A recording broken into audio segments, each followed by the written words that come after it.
Chad, have you ever wondered what it would be like to control a computer with just your thoughts? It sounds like science fiction, but Elon Musk's Neuralink is trying to make it a reality. They've already achieved incredible things, like helping a paralyzed man play chess just by thinking about it. This isn't just a gimmick. It's a huge leap forward for people with severe paralysis. But there's a major hurdle standing in the way of this technology becoming widespread. A problem that could make or break the future of brain-computer interfaces. The human brain is an amazing but delicate organ.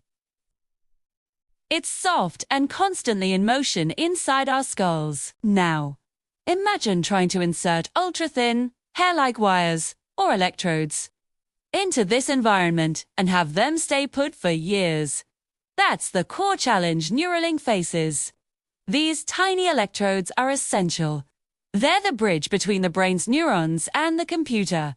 But our bodies are designed to protect us from foreign objects. Our own time. The brain's natural defense mechanisms can cause scar tissue, known as gliosis, to form around the electrodes.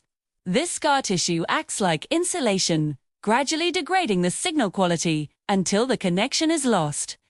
Think of it like trying to listen to a radio station that slowly gets fuzzier and fuzzier until all you hear is static.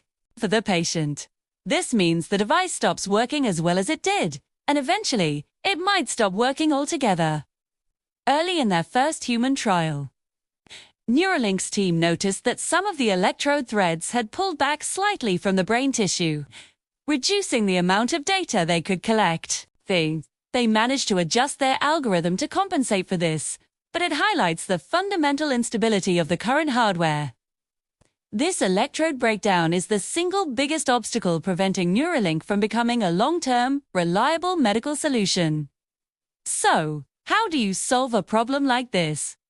Researchers around the world are exploring some fascinating solutions. One promising area is new materials. Instead of rigid or semi-rigid materials, scientists are developing ultra-flexible soft polymer electrodes that can move with the brain, almost like a piece of seaweed swaying in the ocean.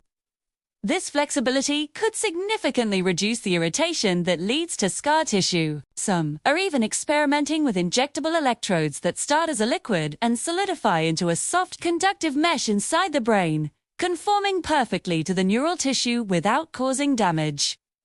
Another incredible approach is to coat the electrodes with special biocompatible chemicals, or even drugs. 2. These coatings could actively soothe the brain's immune response, preventing scar tissue from forming in the first place. Imagine an electrode that not only reads brain signals, but also dispenses a tiny, localized dose of an anti-inflammatory agent to keep the connection clear. It's like having a peacekeeper at the brain implant interface. The goal is to make the implant so unobtrusive that the brain essentially accepts it as a natural part of itself, ensuring a stable, high-fidelity connection for decades, not just months.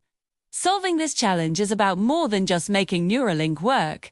It's about unlocking the full potential of brain-computer interfaces for humanity. Can create a durable, long-lasting connection to the brain. We can offer real hope to millions suffering from paralysis, blindness, hearing loss, and maybe even neurological conditions like Parkinson's or Alzheimer's. The journey is far from over, and the engineering is complex, but the progress is undeniable. Today, you can simply think your commands to your devices might be closer than you imagine. What do you think is the most exciting potential application for this technology? Let me know in the comments below. Thanks for watching. And don't forget to subscribe for more insights into the future of tech.